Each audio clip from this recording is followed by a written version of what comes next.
Bien, tío, la primer pregunta a manera de, pues también romper un poquito el hielo, ¿verdad? Antes de entrar con lo bueno. Hubieron muchas preguntas de los alumnos que decían, ¿qué fue lo que a ti te llevó a comenzar tu ministerio direccionado específicamente en la parte de la profecía, de escatología, existiendo tantas ramas, ¿verdad?, que hay en la teología? ¿Qué fue lo que a ti te animó poder irte por este medio de la escatología? ¿Y qué es lo que te movió a hablar con tanta autoridad, verdad, hacia las falsas doctrinas en el púlpito, tío? Muy bien, gracias, David. Bueno, realmente atravesé una vida bastante difícil existencialmente. Recibí a Cristo cuando tenía yo 28 años de edad y pues fue una época en la que después de haber buscado en tantas filosofías, en el comunismo, mormonismo, hinduismo, budismo, todas estas ismos que todavía hay dentro de las filosofías, pues estaba yo completamente decepcionado de todo, no encontraba una razón, un propósito, un sentido verdadero que le diera a mi vida.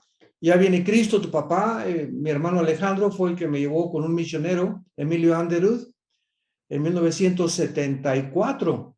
Fue cuando me convertí en febrero del 74 y fue una cosa tremenda porque al llegar a la oficina misionero, tu papá me llevó, David, eran como las 6 de la mañana, porque yo lo desperté, como a las 3 o 4 estaban viviendo los dos en ese tiempo en casa de mi mamá, y yo no tenía ya casi lugar donde irme a vivir, y mi mamá me recogió, imaginémonos, y le dije, ¿sabes qué? Estoy desesperado y necesito alguna respuesta. Me dice, pues aceptas, te llevo con un hombre que realmente te va a dar respuestas, y me llevó con Emilio Anderud.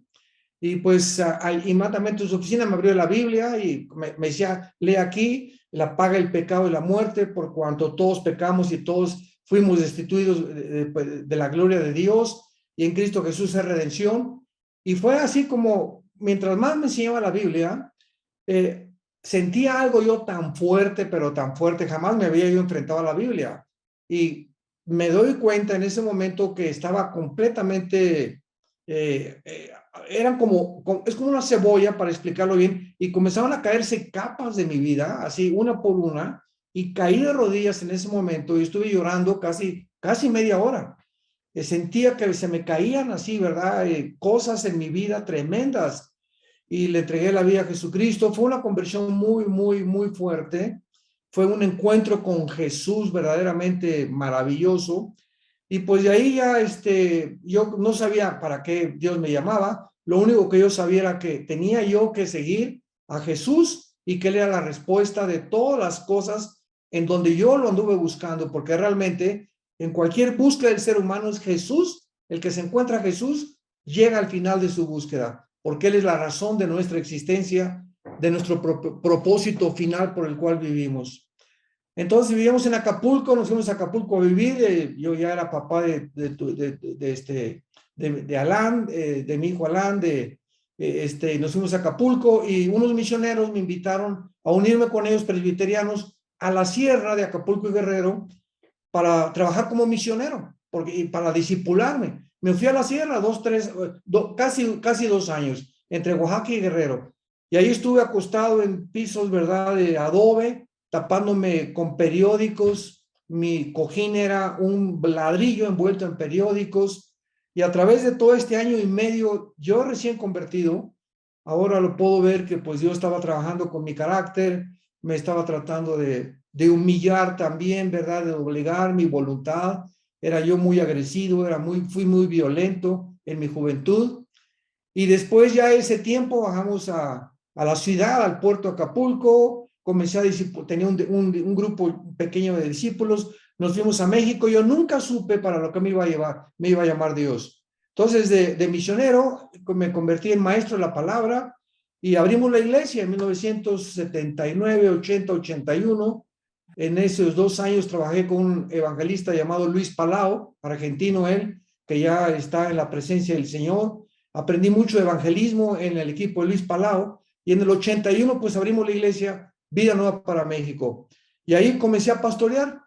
Y así que todo este tiempo de pastoreo duró como unos 10 años más o menos hasta el 90, donde ya iniciamos Vida Nueva para el Mundo, porque nuestras conferencias comenzaron a ser lanzadas a través del satélite por el programa Enlace de Televisión que se transmite desde la ciudad de San José, Costa Rica.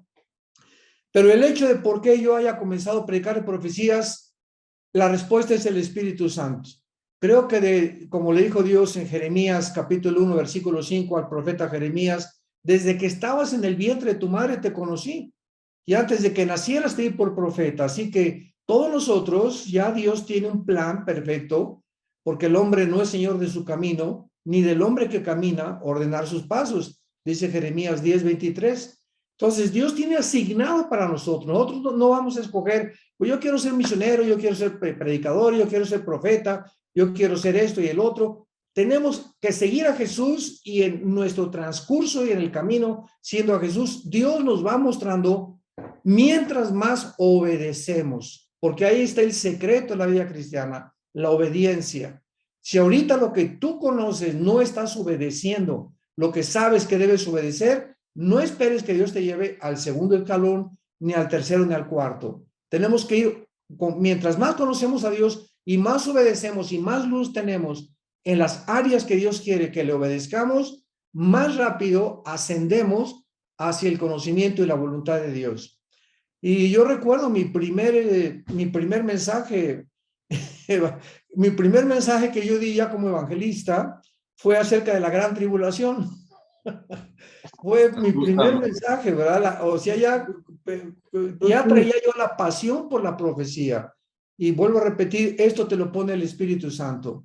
Así que pues me dediqué más a estudiar más profecía y la apologética, que son las dos áreas más fuertes de la teología en las que creo que Dios me llamó en esas áreas, en defender la fe y además en abrir las palabras de la profecía. Y ahora que estamos en el siglo XXI, donde estamos viendo toda la convergencia de todas las señales que ya nos encontramos realmente antes de la venida de Cristo por nosotros en el arrebatamiento, ahora comprendo por qué Dios me llamó para estudiar la profecía, porque pues existe una grande ignorancia, principalmente en Latinoamérica, acerca de la profecía bíblica, de la escatología.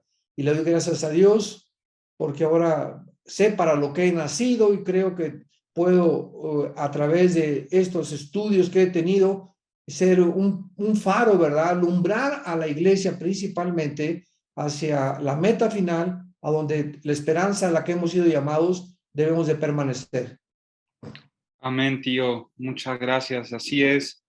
Siguiendo esta línea de la escatología, ¿tú crees que debamos de hacer a la iglesia un llamado específico a que todos, absolutamente todos, se preocupen por conocer la parte escatológica de una manera profunda, sistemática y cuidadosa? ¿O crees que eso solamente lo hacen personas que han sido llamadas como tú para informarle al pueblo que están trabajando a parecerse más a Cristo, tío?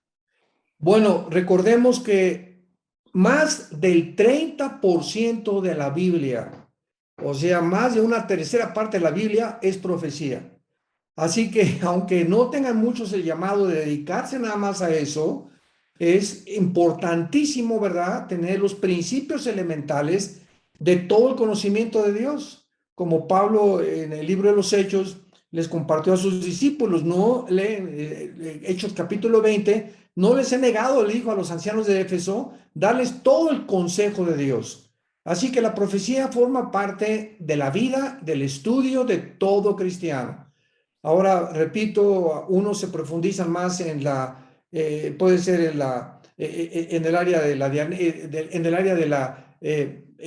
no de la profecía, sino en el área de la doctrina, en el área de la demonología, en el área de todo lo que es, y que cubre completamente el estudio de Jesucristo, el estudio de Dios, el estudio de los ángeles. Y cada quien vamos sintiendo la pasión por cada área en lo que debemos estudiar. Eso nos los pone el Espíritu Santo a cada uno.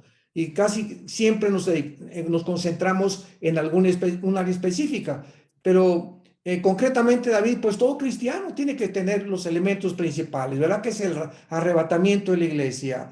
¿Qué es la tribulación? ¿En qué época nos encontramos actualmente en el calendario profético de Dios? ¿Qué es el milenio? ¿Cuáles son las principales perspectivas de la profecía en cuanto a la pretribulacionismo, mitribulacionismo, posttribulacionismo, amilianismo? Es muy importante como base que todo cristiano sepa esto para que cuando digamos, ¿verdad? Pues que alguna persona está predicando que ya no hay milenio, porque estamos hablando dentro del cristianismo y hay cristianos que ahorita están enseñando y denominaciones que vivimos el reino ahora, se llama Kingdom Now en inglés, Kingdom Now, o sea, el reino ya está, ya Cristo está reinando, Satanás ya está atado, se llama el amilianismo, y tenemos que tener el estudio para saber cómo contestar. Y porque si no, nos vamos con la finta, ¿verdad? Y te vas por un camino equivocado, porque estas son falsas doctrinas. La Biblia nos muestra claramente que no estamos en el reino de Dios todavía, que Satanás, Pedro lo dijo claramente, anda como león rugiente buscando a quien devorar. Pablo en Efesios nos habla que nos pongamos una armadura de Dios. ¿Para qué? Si el diablo ya está atado, ¿para qué necesitamos la armadura de Dios? En fin, ¿verdad? Entonces tenemos que estar estudiando cada uno puntos principales y básicos de la escatología para saber por lo menos qué contestar. Ok, sí, estoy totalmente de acuerdo. Sucede mucho en el ITI, tío, que muchos comentan que les da cierto temor meterse al libro del Apocalipsis, ¿verdad? Dicen, no, pues ese tipo de libros como Apocalipsis, Zacarías, los profetas mayores y menores, es solamente para personas que llevan ya años en el estudio y en el ministerio, ¿verdad? Entonces nosotros siempre le comentamos que incluso la palabra apocalipsis pues es revelación, ¿verdad? Dios nos quiere mostrar por medio de su palabra cuál es su voluntad para todos nosotros y su tiempo profético, ¿no? Como bien dices.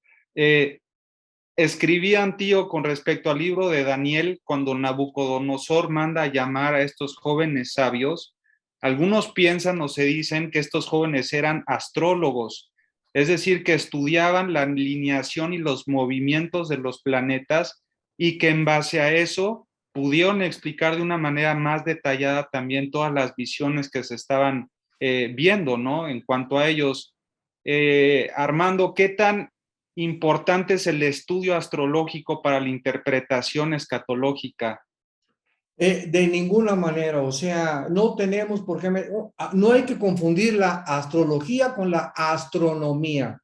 Son ni la gimnasia con la magnesia, como decimos de una forma vulgar, ¿verdad? Entonces, dice la Biblia en Daniel 2, versículo 2, hizo llamar el rey a magos, astrólogos, encantadores y caldeos para que le explicaran el sueño. Comenzando el libro de Daniel, se nos muestra inmediatamente que él y casi todos los reyes a través de toda la historia han tenido o brujos o astrólogos o hechiceros. ¿Por qué? Porque la curiosidad del ser humano es innata en nosotros. Dios puso esa curiosidad que buscamos y anhelamos saber qué va a pasar mañana, qué va a pasar, etcétera, etcétera. Por eso está la bola de cristal, las cartas tarot, la lectura de las manos y tantas cosas en las que el mundo está tratando de conocer el más allá.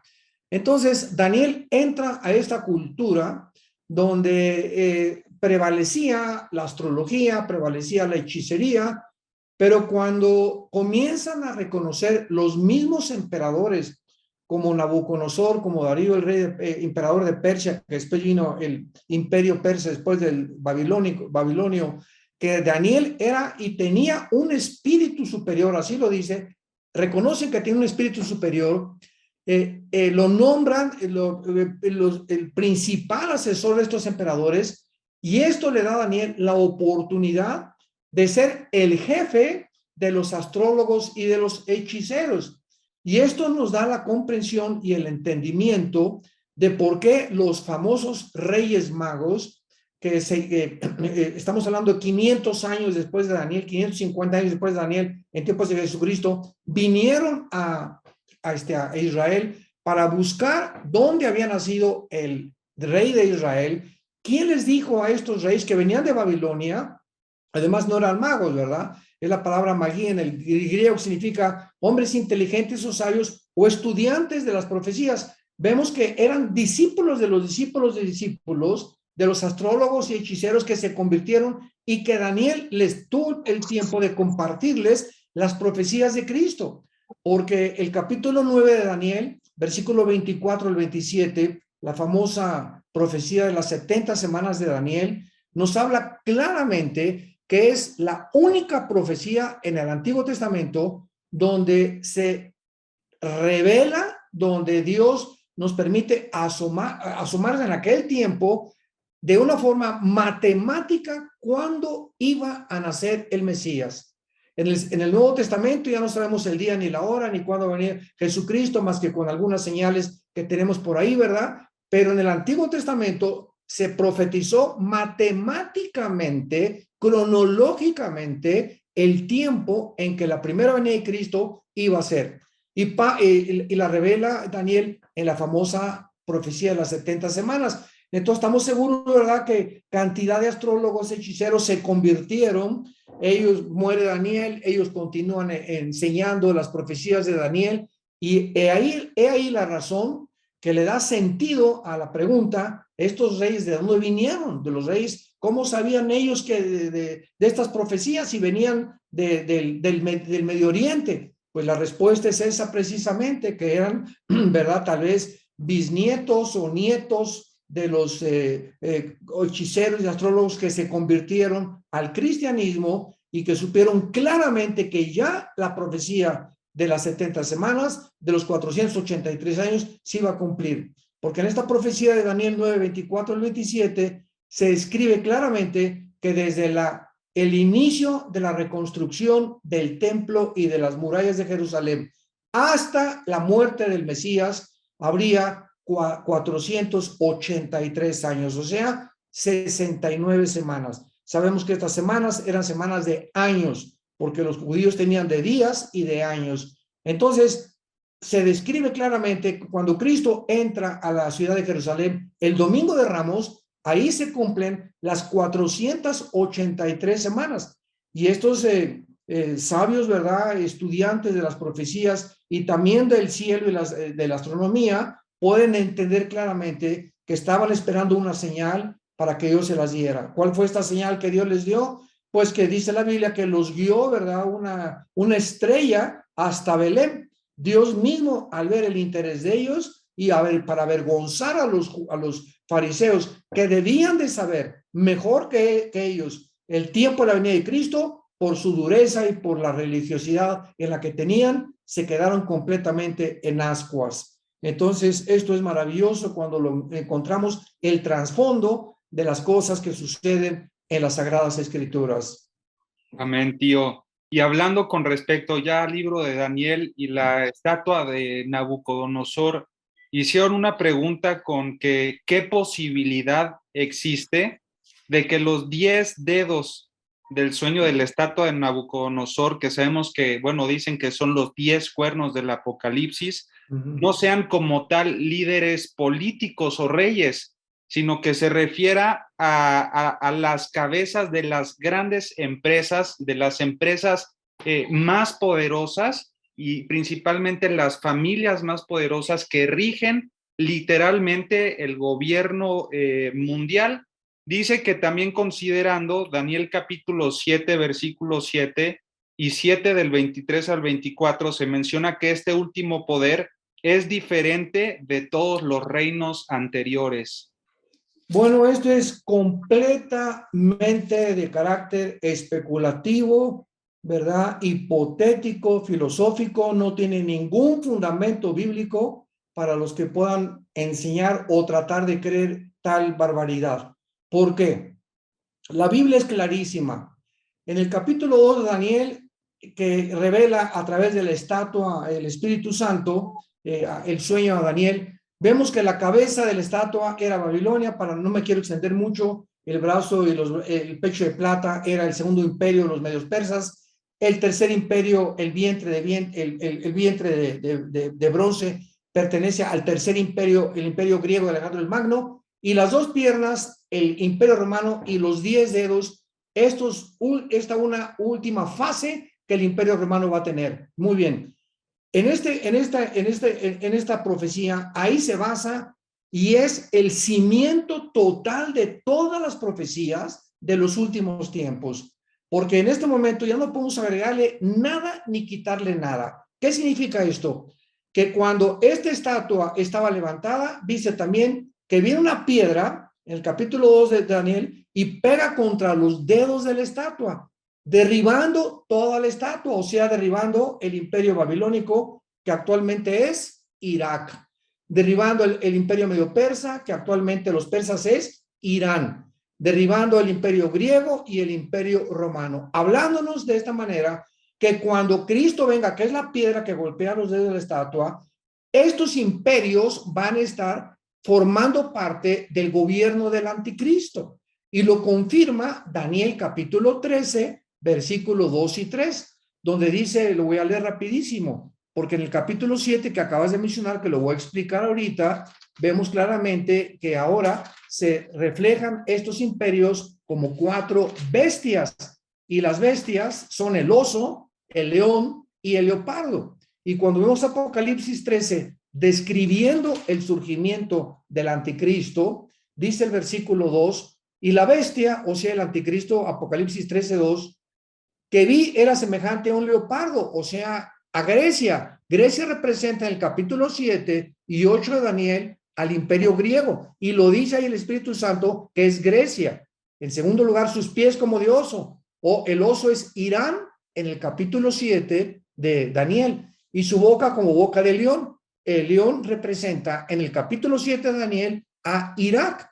Entonces vemos nosotros que tanto Irak como Babilonia, como Grecia, van a formar parte del gobierno del anticristo, junto con naciones del antiguo imperio romano, que son los 10 dedos de los pies, que descienden precisamente de las 2 piernas de la estatua de Nabucodonosor. Y no podemos hablar ni de empresas, ni de las Naciones Unidas. Van a ser 10 naciones que descienden literalmente, 5 del occidente y 5 del oriente, porque las 2 piernas representan la división del Imperio Romano. Y el Imperio Romano se dividió en Constantinopla, que es Estambul o Turquía, y en Alejandría, que es Roma. Entonces vemos que el oriente y el occidente se divide el Imperio Romano, y 5 naciones de Europa se van a levantar para unirse con 5 naciones del Medio Oriente. Y cuando oigamos que se juntan estas naciones en un G10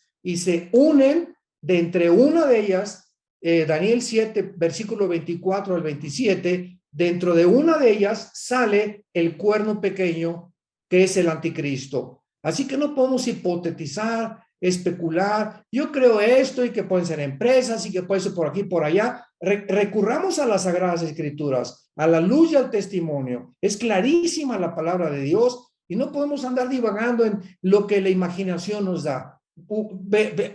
Siempre busquemos en la Biblia la respuesta, porque todos los símbolos en la Biblia están escritos en la Biblia, y el Espíritu Santo es el que la interpreta, porque no es de interpretación privada. Así que el gobierno del anticristo va a estar formado, y va a formar parte Irak, va a formar parte Irán, va a formar parte Siria también, porque la Mesopotamia era la unión de Siria y de Irak, y van a formar parte de naciones del Medio Oriente y de Europa. Y ahorita nos damos claramente cuenta que gracias a la, bueno, no gracias, ¿no? Pero digo, vemos cómo se aceleran las profecías y cómo convergen las profecías. Ahora que viene que es la invasión de Rusia contra Ucrania, Ucrania en Ezequiel 38 fueron parte de los magogitas, nos damos cuenta que ahorita Europa se está hundiendo, está en un colapso económico bárbaro, porque se quedó sin gas en Europa y ya no se lo puede proveer Estados Unidos. Entonces, ¿qué va a hacer Europa? Buscar ayuda del Medio Oriente. Y ahorita es increíble y es paradójico, irónico también, de que Israel esté proveyéndole gas ahora, o va a comenzar a proveerle gas a Europa a través de Egipto. Así que esto va a encolerizar más a Putin, porque esto va a hacer que Putin diga, con que Israel está tratando de proveer el gas, que el 65% viene de Rusia para Europa, por lo cual ahorita Europa está completamente en la ruina por haberle hecho caso a Joe Biden. de sancionar económicamente a Rusia, que fue una equivocación gravísima. Esto nos habla de por qué la Biblia hace 2600 años nos habló de que habría 5 naciones del Medio Oriente y 5 de Europa que se iban a reunir. Europa necesita ahorita el petróleo y el gas del Medio Oriente. El Medio Oriente necesita también la inversión de la Unión Europea. Así que todas las piezas del rompecabezas se están ante nuestros ojos formando. Así que no, por favor, no hagamos especulaciones con la Biblia, ni que yo me imagino que representan esto, que representan aquello a la luz y al testimonio. Amén, tío. Dentro de estas naciones que se están levantando y ahora que China está avanzando como una potencia mundial y sobre todo en esta ventaja que tiene sobre todo de manera tecnológica y la presencia en el mundo, China, ¿qué papel juega en todo este rol escatológico y sobre todo en el tema que trae con Estados Unidos y Rusia?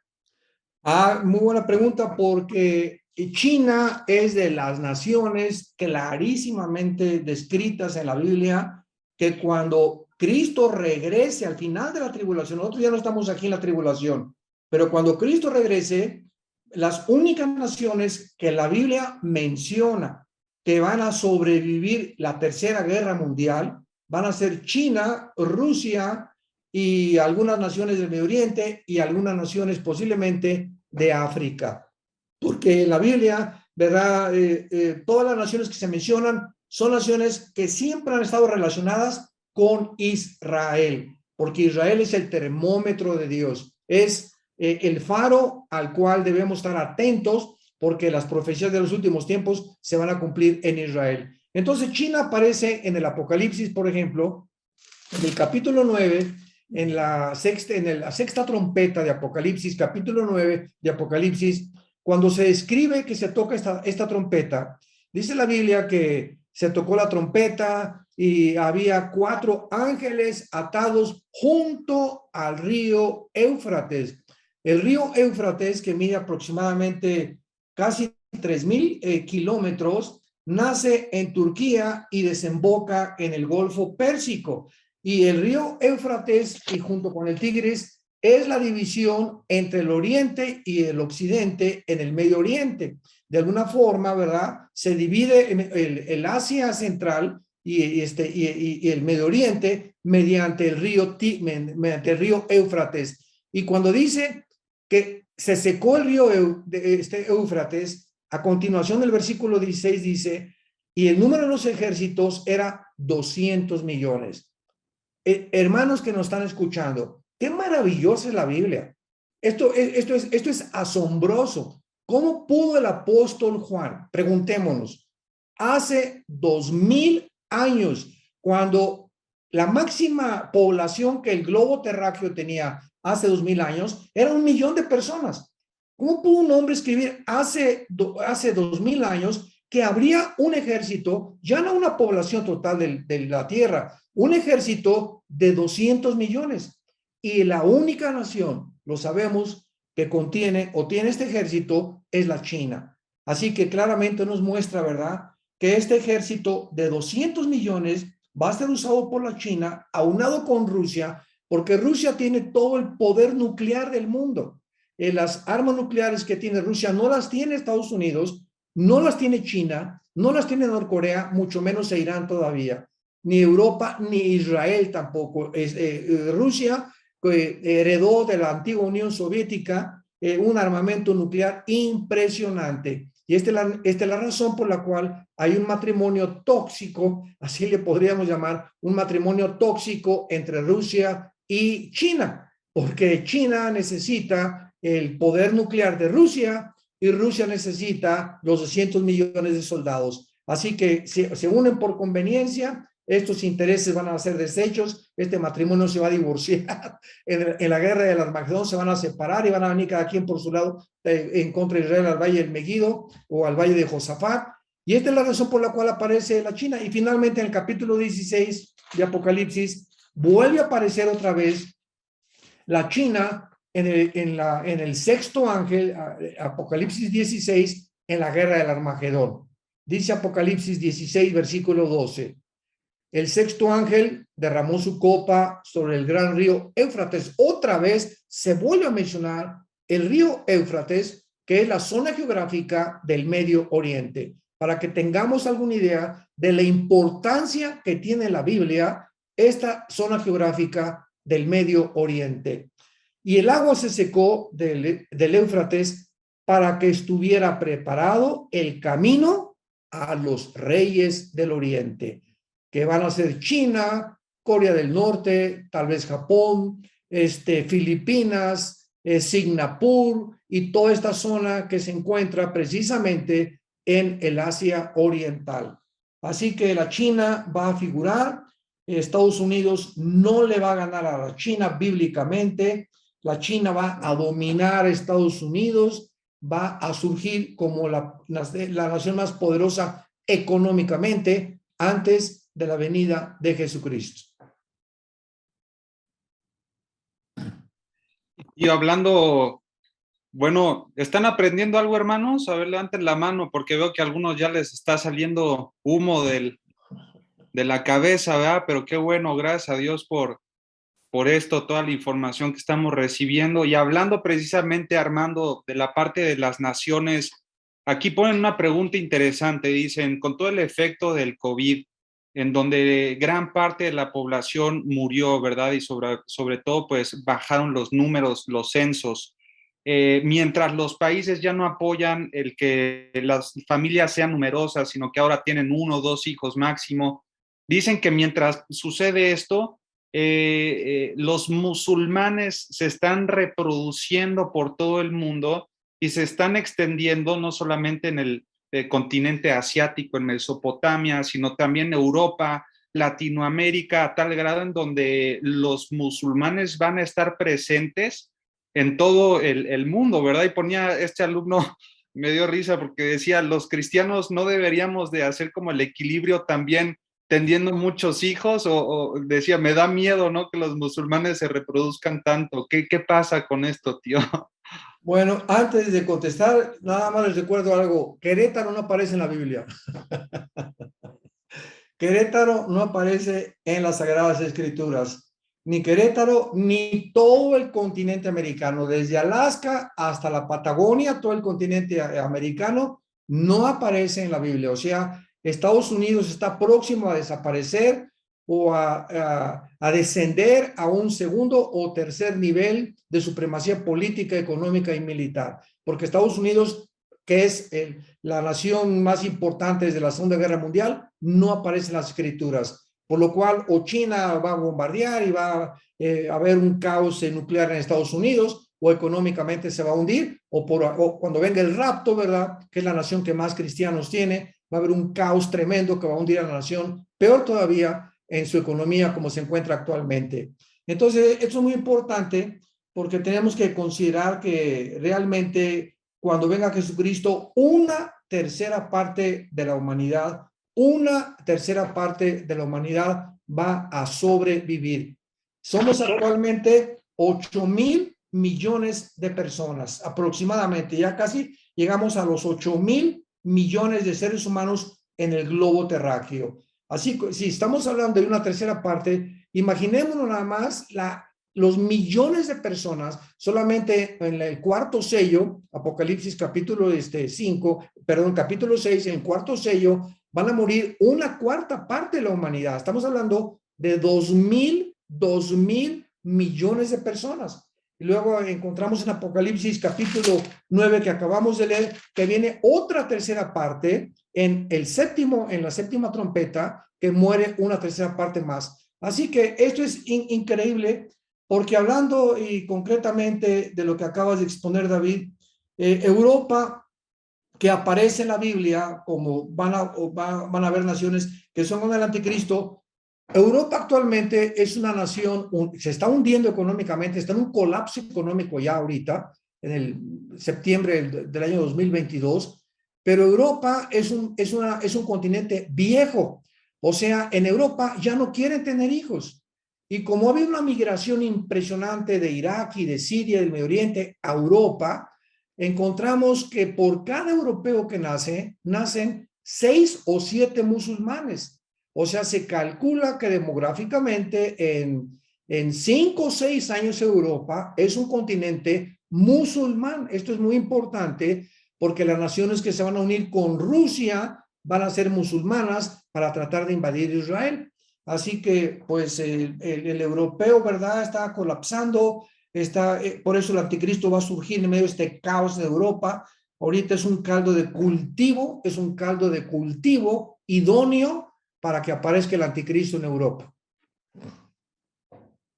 Y hablando del anticristo, Armando, preguntan si va a ser una persona ya predestinada para hacer ese papel.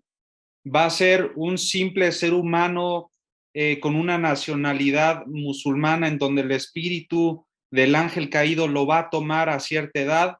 ¿Cómo es el origen, se podría decir, del anticristo, Armando? Sí, es muy importante esta pregunta. En Apocalipsis capítulo 11, Apocalipsis 11, versículo 7, está hablando de qué forma el anticristo va a matar a los 2 testigos, a los últimos 2 testigos ya antes de la segunda venida de Jesucristo. Pero se nos revela algo muy importante en Apocalipsis 11, versículo 7. Cuando hayan acabado su testimonio, la bestia que sube del abismo hará guerra contra ellos, o sea, ellos son los 2 testigos, y los matará, y los vencerá, y los matará. Vemos nosotros que el anticristo se proyecta en las escrituras, sobre todo en el libro del Apocalipsis, como una doble entidad. Tiene que ser humano, pero al mismo tiempo va a ser poseído por un principado satánico. Y esto lo comprobamos de una forma clarísima en Apocalipsis capítulo 17. Acompáñenme a Apocalipsis 17, versículo 8. Y vean qué clara es la Biblia en cuanto al origen del anticristo. La bestia que has visto, a ver, pongan mucha atención. La bestia que has visto era, o sea, esto fue escrito hace 2000 años. O sea, hace 2000 años, cuando Juan escribió el Apocalipsis, la bestia, o sea, el espíritu que va a poseer el anticristo, ya había existido antes del Imperio Romano. Y antes del Imperio Romano estuvo Babilonia, los medos persas, los griegos y el Imperio Romano. Pero ya había, esta bestia ha sido encarcelada en el abismo, ¿verdad?, donde se encuentra actualmente, pero era, y no es en tiempos de Juan, esta bestia no había surgido del abismo y está para subir del abismo e ir a perdición. Vemos entonces claramente que el anticristo va a ser una persona poseída por un principado satánico. Por eso se llama la bestia al anticristo, porque va a ser un animal depredador, sanguinario, cruel, completamente voraz por tratar de, ambicioso, avaricioso, segurísimo que va a ser homosexual de acuerdo a Daniel 11, 35 al 38. Entonces va a ser un animal por dentro verdaderamente deshumanizado, sin ninguna empatía por nada, ni un sentimiento ni emociones, pero al mismo tiempo un hombre, porque tiene que ser un hombre de acuerdo a Génesis 3:15, que es la primera profecía en la Biblia de un Salvador, Jesús, y de la semilla de Satanás. ¿Recuerdan Génesis 3:15? Que se le da la profecía y dice, de la semilla de la mujer vendrá el que te herirá en la cabeza, o sea, el que va a herir a Satanás en la persona del anticristo, y la semilla de Satanás herirá en el talón o hará tropezar a la semilla de la mujer. Así que claramente la Biblia nos dice que de estas 2 semillas vendría de la mujer el Salvador, y de la semilla de Satanás un hombre que es el anticristo, que Dios destruirá, segunda de Tesalonicenses capítulo 2, versículo 5 al 7, con la palabra de su boca. Así que el anticristo será una persona con poderes sobrenaturales, demoníacos, porque dice Apocalipsis 13 que el diablo le va a entregar todo su poder. Imaginémonos, Satanás le va a entregar al anticristo todo su poder, y toda el trono, y le va a entregar todo lo que él tiene para que a través de él Satanás pueda operar. Porque Satanás tiene que operar siempre y ha operado a través de seres humanos. Tío, con referencia a esta profecía que se da en Génesis capítulo 3, que qué bueno que lo tocaste, que la semilla habla acerca de un esperma, y cuando se habla de este esperma o semilla, se está hablando de dos líneas, entonces, o genealogías o descendencias, ¿no? Que se ve claramente. Unos dicen que con el diluvio, este diluvio también fue una limpieza genética que Dios quería hacer en la humanidad. ¿Ahí Claro. se rompió también la línea de la serpiente o continuó con la familia de Noé? ¿O cómo se podría interpretar estas dos líneas en cuanto a las genealogías después del diluvio? No, no se pudo romper la línea de la serpiente porque la Biblia lo dice, ¿verdad? Si se hubiera roto, pues ya Satanás estaría destruido. Pero vemos que es la semilla, o sea, ya es Cristo el que va a herir en la cabeza a Satanás. Y ahorita Satanás sigue suelto. Entonces no puede haber sido el diluvio, haber acabado, porque vemos que los ángeles, si ahorita el principado satánico, que va a ser un ángel caído, que estuvo en algún imperio del Antiguo, del Antiguo Testamento, va a salir del abismo y se encuentra encerrado y regresa a vivir en un ser humano, el ser humano, dice la Biblia, ¿no? Hebreos 9:27, está establecido que muramos una vez y después el juicio. No hay ningún ser humano que salga y se meta otra vez en otro ser humano, lo que es la famosa reencarnación enseñada por los hindúes. Entonces, los ángeles sí tienen esta característica, pueden supuestamente, ¿verdad?, morir o desaparecer en los imperios y en el abismo, pero no mueren porque son eternos. Los ángeles, igual que nosotros, somos eternos, tanto los malos como los buenos, pero los buenos tenemos la eternidad junto a Dios y los malos serán condenados eternamente en el lago de fuego, pero por la eternidad. Así que todos los espíritus somos eternos, ya sea de los ángeles malos o de los seres humanos. Entonces, el anticristo, ¿verdad?, tiene forzosamente que nacer de una mujer, forzosamente, posiblemente no sea alguna prostituta que vaya a Satanás a embarazar, pero tiene que provenir humanamente para que pueda, a través de esa semilla, realmente el diablo cumplir esa profecía y al mismo tiempo ser poseído. Tal vez recordamos que a Cristo el Espíritu Santo vino sobre él a los 30 años, cuando se abrieron los cielos y dijo Cristo en el río Jordán, dijo el Espíritu Santo, este es mi hijo en el que tengo mi complacencia. Y ahí comienza el Espíritu Santo, el ministerio de Jesucristo. Aunque él era Dios, ¿verdad? Pero el Espíritu Santo lo empodera para ese ministerio. Igual que nosotros, hasta Pentecostés vino el Espíritu Santo y no era hasta Pentecostés que los apóstoles no podían tener el poder de Dios, aunque ya eran salvos. Entonces, de esta misma manera va a actuar el Espíritu Santo con el anticristo. Ok, entonces podrías decir, tío, que el diluvio no fue una limpieza genética. Sí, sí la fue completamente. Estaba el mundo invadido por espíritus demoníacos, ¿verdad? Vemos que en Génesis 6 se produce una mezcla entre los ángeles caídos y las mujeres y las personas que digan, oiga, pero es que esto no es posible. Bueno, ahorita sí ya lo podemos ver que es posible con la descubrimientos de la genética del siglo XX y XXI. En 1954 se descubrió el ADN por el doctor Crick y el doctor Watson, y ahorita estamos en un mundo donde ya la ciencia ha enloquecido tratando lo que se llama el transhumanismo y tratando de mejorar la raza humana. Entonces, esto es posible actualmente, y en el diluvio, ¿verdad?, era tan contaminada la genética, porque siempre ha sido el ataque a la genética, el diablo ha querido torcer, violar, de alguna forma desaparecer, erradicar la imagen de Dios en el hombre, porque él tiene una envidia tremenda a Satanás que hayamos sido creados a la imagen y semejanza de Dios. Claro, sí, totalmente, tío. Y hablando de esta parte también de las intervenciones que decías de los ángeles caídos poseyendo cuerpos humanos o teniendo intervención con la humanidad, surge mucho esta pregunta ya en la vida práctica de la iglesia, ¿verdad? En donde los padres ven que sus hijos ven manifestaciones dicen que en sus casas escuchan ruidos o voces, están preocupados porque dicen, yo creo que soy cristiano y la otra vez oraron por mí, me manifesté bien gacho, ¿no? Entonces, un creyente, tío, puede ser poseído por un demonio. Y la segunda pregunta que hacen es, si veo una manifestación en mi casa, ¿qué tengo que hacer yo en ese momento como cristiano? Le llamo al pastor, pero tal vez se tarda media hora en llegar. ¿Qué acciones debo de tomar en esos momentos?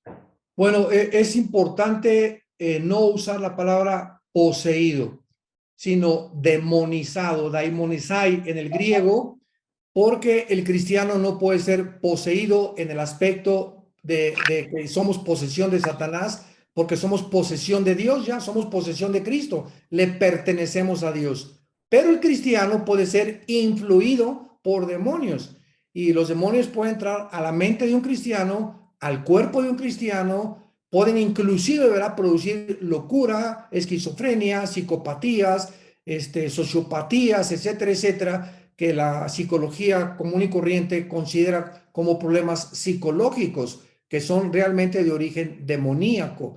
Entonces el cristiano puede ser influido. Jesucristo dijo, separados de mí, nada podéis hacer. Y dice la Biblia que por eso viene la ira de Dios sobre los hijos de desobediencia.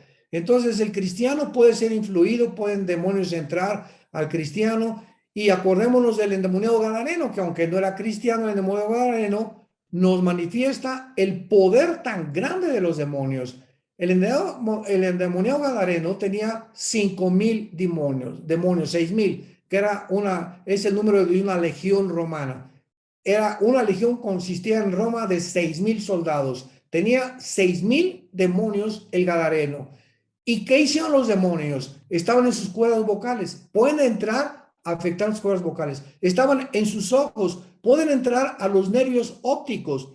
Pueden entrar a nuestros oídos. Pueden entrar a nuestros músculos porque tenía una fuerza tremenda que rompía cadenas el gadareno. Entonces, de la misma forma, pueden entrar también a nuestros órganos sexuales. Y ahora que se descubre ya la genética y el ADN, nos damos cuenta que en el Génesis 6, de alguna forma, pudieron alterar la genética humana y producir gigantes de 4,5 metros con 12 dedos en las manos y 12 dedos en los pies, que se les llamó los Nefilim, y estos gigantes vivieron en el mundo 1,000 años. Y esta es la respuesta a las pirámides de Teotihuacán, a las pirámides de los mayas, a las pirámides de Giza en Egipto, a las de Stonehenge en Inglaterra, a las de Israel, porque ahorita la ciencia está loca. ¿Cómo es posible que las pirámides de Giza hayan podido ser construidas con piedras de 12, 15 toneladas cuando en aquel tiempo no tenían ni sierras ni esmeriles y que no puedes meter ni siquiera una hoja entre piedra y piedra de lo perfectamente bien que fueron cortadas? La impermeabilización de las pirámides, ¿cómo es posible que hayan sobrevivido más de 4,000, 4,500 años? La Biblia nos da la respuesta. Los gigantes habitaron en este mundo y dejaron su huella en todas estas supuestos construcciones arqueológicas que la ciencia está completamente loca para poder interpretarla. Así que cuando ya entendemos el poder de los demonios y lo que pueden hacer y cómo sus huellas están en la historia, podemos entender ya más claramente la Biblia. Y la segunda pregunta, tío, supongamos que estoy en la casa y de repente veo que un hermano se empieza a manifestar. ¿Qué hago? ¿Le llamo a un pastor? ¿Qué tengo que hacer en esos momentos? Bueno, esas personas o esos cristianos, por eso es tan importante discipularse, amados santos que nos escuchan, cristianos, discípulos de Jesús. Es importante por eso estas reuniones, estos Zooms. Cada vez que hay un estudio con los pastores en tu iglesia, por favor, asiste a los estudios entre semana también, porque ahí vamos a aprender que tenemos mayor es el que está dentro de nosotros, 1 Juan capítulo 4, que el que está en el mundo. Entonces, cuando un cristiano ve un endemoniado, oye ruidos y comienza a temor, en el momento en el que un cristiano, escúchame con mucho cuidado, en el momento en que un cristiano es presa del miedo o miedo del COVID miedo de morirse, miedo de un terremoto, miedo de quedarse sin el esposo, miedo que se muera un hijo, miedo de que el dólar caiga, miedos en cualquier momento en el que el miedo entra a nuestra vida, inmediatamente sale la fe. No pueden dos cuerpos ocupar el mismo espacio, dice la física, es una ley física. De la misma forma, en el mundo espiritual se actúa de la misma manera. Dice la Biblia que el amor echa fuera el temor, porque el que teme no ha sido perfeccionado en el amor. Primero Juan capítulo 4. Entonces, si tú eres una persona que tienes miedo a los demonios o que tienes miedo de Satanás o miedo que haya en tu casa, es porque no has entendido la autoridad que Dios nos ha dado a través del Espíritu Santo. ¿Qué debes hacer? En el nombre de Jesús, reprendo cualquier espíritu y te me vas de mi casa. Te vas de mi hijo, te vas de esto, te vas de aquello. Tenemos que enfrentar con valor, porque si no hay ese valor, dice la Biblia que Dios no nos dio un espíritu de miedo, nos dio un espíritu de poder, 1 Timoteo capítulo 1, sino de poder, de dominio propio. Entonces ya tenemos que entender el valor, la autoridad que no tenemos, que es del Espíritu Santo, pero que a través de nosotros actúa. Entonces tenemos que tomar cartas en el asunto y ya dejar de ser cristianos de segunda y tercera categoría. Ay, pues le habla al pastor. Ay, hermano, pues sí. Ay, por favor, ayúdeme. Hoy, por el amor de Dios, doña Chole, ¿cómo que ayúdeme? ¿Y qué cree que soy Dios? Así llega mucha gente, ¿no? Yo he tenido que regañar a muchas viejitas que llegan, ay, pastor, pues, antes de que, por ínquese y viene usted a un estado de incredulidad total, doña Choli, por eso Dios no la sana, por eso Dios no le contesta, porque usted ya dejó de creer en Dios. Viene y se acercan a un pastor como si fuéramos dioses y no lo somos.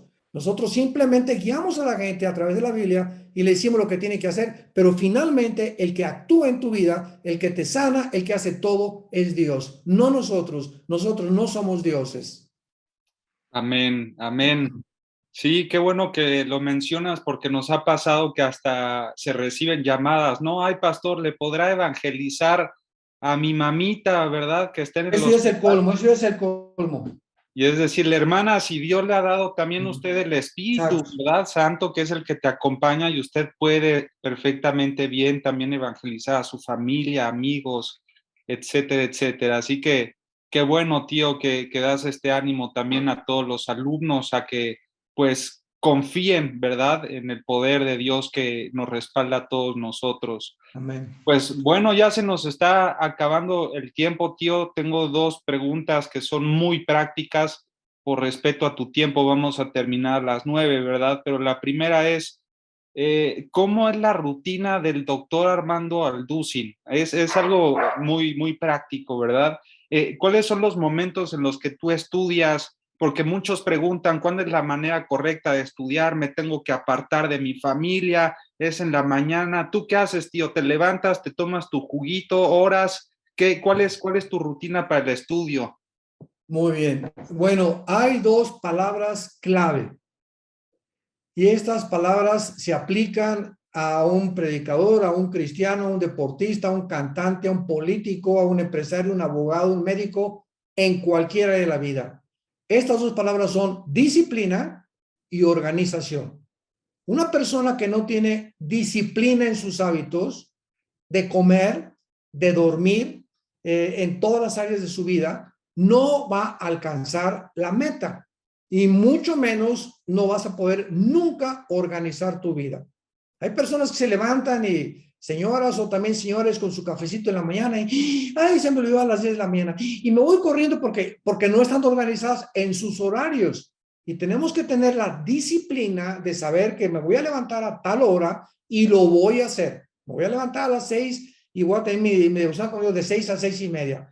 De 6:30 a 7 voy a ir a salir a darle 50 vueltas ahí a la cuadra, me voy a ir a hacer un poco de ejercicio, me desayuno hasta las 7:30, voy a estudiar de tal a tal hora, etcétera, etcétera. Si no organizamos nuestro tiempo, viene la ansiedad, vienen las cargas y viene el estrés y todo. ¿Por qué? Porque estamos desorganizados. Dios es un Dios de orden. Y si no tenemos este orden en nuestras vidas, no vamos a poder lograr absolutamente nada. Yo tengo una vida que es lo que me ha ayudado durante muchos años. No quiero ni gloriarme ni mucho menos, pero ya que mi sobrino me lo pregunta, ¿verdad? Yo me levanto a las 6, de 6 a 7 tengo mi devocional con Dios, oro, leo, memorizo, diario, estoy memorizando 3, 4, 5, 6, o tal vez salmos, etcétera, etcétera. A las 7 me voy a correr. Tengo 40 años corriendo todos los días ininterrumpidamente. Camino y corro, pero tengo una hora dedicada, disciplinada al ejercicio. Ya regreso a la casa, mi esposa ya desayunamos a las 8:30, 9 de la mañana, y toda la mañana me la paso estudiando, ¿verdad? La palabra y tantos libros, soy un adicto a la lectura y toda la mañana leo y estudio, etcétera, etcétera.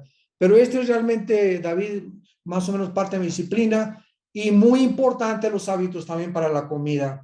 Ahorita que vino el COVID, ¿a quién le pegó? La mayor parte de los diabéticos, de los gordos, ya no tienen, ¿verdad? Tienen un púlpito integrado ya en la panza, ¿verdad? Parecen Santa Claus. Es una vergüenza cuando vemos cristianos gordos, porque, Señor, sáname, ¿verdad? Pues, ¿cómo te va a sanar el Señor? Si el Señor no es la lámpara de Aladino que sale y a la hora que tú quieras, ¿verdad? Tenemos la responsabilidad de comer bien, desayunar bien, 2 litros de agua mínimo diarios, que sea, si es alcalina, mucho mejor. No comer grasas, lo mínimo, de acuerdo a tu edad también, ya pasando el cuarto, quinto piso de la vida, 40, 50 años, el sexto piso, 60 años, tenemos que cuidarnos con 3 veces más, porque ya el cuerpo no responde igual. Entonces, todo esto forma parte de una rutina, de una vida en la que Dios te respeta, Dios te ayuda, Dios nos ayuda a conservarnos, pero tenemos nosotros que entender cuáles son nuestras responsabilidades.